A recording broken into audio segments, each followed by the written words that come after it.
Es tracta de l'antiga central elèctrica de Manresa, que a partir del mes de gener ja començarà a acollir els treballadors de la companyia Endesa a la Catalunya Central.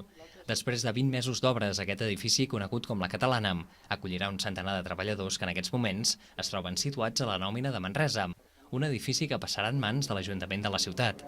Aquest dijous continuaven les tasques per deixar a punt el nou immoble, que s'ha renovat de cap a peus, conservant els elements més característics com aquest pilar central o el sostre de volta catalana.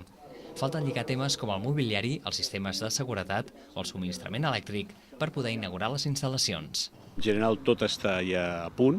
Què falta? Falta el tema bàsicament del mobiliari. Falta el mobiliari i quan tinguem el mobiliari que ja està en curs, ja la gent podrà vindre aquí a treballar.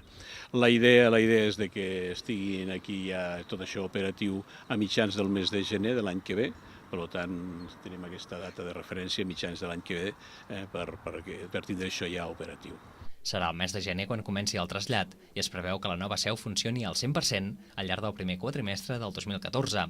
Les noves oficines donaran servei al Bages, l'Anoia, el Berguedà, Osona i una part del Solsonès. Estan dividides en 3 plantes, una part en format oficines obertes i l'altra en format despatx. És una mostra més de la nostra vocació de servei en aquest territori. Ja és una consolidació, tindre una seu aquí.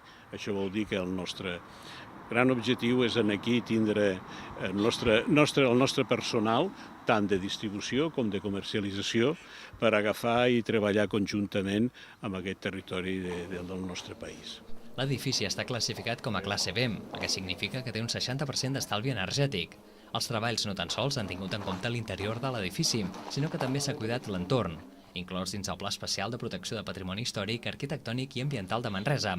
Tot plegat ha suposat una inversió de 6,5 milions d'euros. Cap allà?